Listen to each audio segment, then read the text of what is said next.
hi welcome back মই doctor Hari আমি আগৰ ভিডিওটোত কথা পাতিছিলো গৰ্ভনিৰোধক বড়ি কোন সকল মহিলাই খাব নালাগে আজি আমি কথা পাতিম এই জন্মনিৰোধক বড়িৰ কেইটামান পাৰ্শ্বক্ৰিয়াৰ বিষয়ে এই জন্মনিৰোধক বড়ি খোৱাৰ পিছত কেনেকুৱা ধৰণৰ সমস্যা হ'ব পাৰে গৰ্ভনিৰোধক বড়ি বা পিল এটা হৰমনক পদ্ধতিগতভাৱে প্ৰস্তুত কৰি প্ৰেগনেন্সি প্ৰতিৰোধক বড়ি বা পিল প্ৰস্তুত কৰা হয় যাক আমি অৰেল কন্ট্ৰাসেপ্টিভ পিল বা গৰ্ভনিৰোধক বড়ি বুলি কওঁ এই টেবলেটে মহিলাসকলৰ অনিয়মীয়া মাহেকীয়াৰ সময়ত পেটৰ বিষ অত্যন্ত ব্লিডিং এন্ড্ৰোমেট্ৰোসিস বোন বা হালমন হোৱাত উদগনি যোগায় এই গৰ্ভনিৰোধক বড়িৰ পাৰ্শ্ব প্ৰতিক্ৰিয়াসমূহ কি জানো আহক বমি ভাব প্ৰথম অৱস্থাত এই পিল গ্ৰহণ কৰাৰ পাছত কোনো মহিলাৰ বমি ভাব হ'ব পাৰে পিছত এই সমস্যা ঠিক হৈ যায় যদি একেৰাহে 3 মাহ ধৰি এই সমস্যা উপশম নহয় তেনেহলে আপোনালোকে ডাক্তৰৰ পৰামৰ্শ গ্ৰহণ কৰাটো বাঞ্ছনীয় স্তনৰ বিষ জন্ম নিয়ন্ত্ৰক পিলে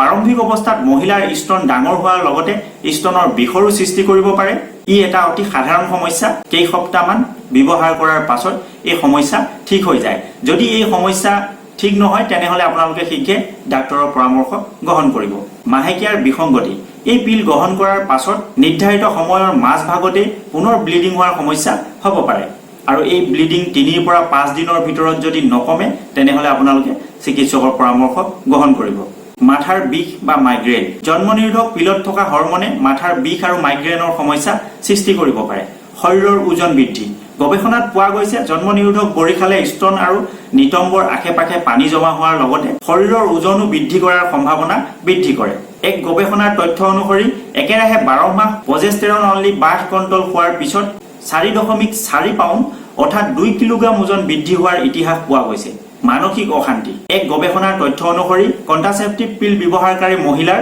কেতিয়াবা মানসিক অশান্তিৰ সমস্যাও হ'ব পাৰে মানসিক অস্থিৰতা কৰ্মৰ প্ৰতি অনীহা আৰু অমনোযোগিতা আদি সমস্যা হ'ব পাৰে এই মানসিক পৰিৱৰ্তন বা কিবা মানসিক সমস্যাই দেখা দিলে শীঘ্ৰে ডাক্তৰৰ পৰামৰ্শ গ্ৰহণ কৰিব লাগে মাহেকীয়া নোহোৱা সঠিকভাৱে সঠিক সময়ত এই গৰ্ভনিৰোধক পিল ব্যৱহাৰ কৰি থকাৰ পিছতো কেতিয়াবা মাহেকীয়া মিছ হ'ব পাৰে বা মাহেকীয়া নহ'ব পাৰে আৰু যদি কেতিয়াবা মাহেকীয়া নোহোৱাকৈ থাকে তেনেহলে আপোনালোকে এবাৰ প্ৰেগনেন্সি টেষ্ট কৰাই ল'ব পাৰে কেতিয়াবা এই পিল গ্ৰহণ কৰি থকাৰ পিছতো কিন্তু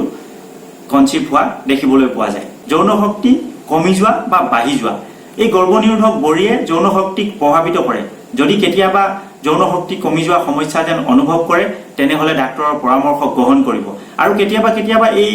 গৰ্ভনিৰোধক বড়ি গ্ৰহণ কৰাৰ ফলত যৌন ইচ্ছা খুব বেছি বাঢ়ি যোৱাৰ সমস্যাও হ'ব পাৰে ভেজাইনেল ডিচাৰ্জ বহুদিন ধৰি এই জন্মনিৰোধক বড়ি গ্ৰহণ কৰিলে কেতিয়াবা ভেজাইনেল ডিচাৰ্জৰ পৰিৱৰ্তনো আহি পৰিব পাৰে এই ভেজাইনেল লুব্ৰিকেনৰ পৰিমাণ কেতিয়াবা কমি যাব পাৰে আৰু কেতিয়াবা হয়তো বৃদ্ধিও হৈ যাব পাৰে এই পৰিৱৰ্তন ক্ষতিকাৰক নহলেও যদি ভেজাইনেল ডিচাৰ্জৰ গন্ধ হয় তেনেহলে সংক্ৰমণৰ সৃষ্টি হ'ব পাৰে কেতিয়াবা এনে সমস্যাৰ সৃষ্টি হলে শীঘ্ৰে ডক্তৰৰ পৰামৰ্শ গ্ৰহণ কৰিব লাগে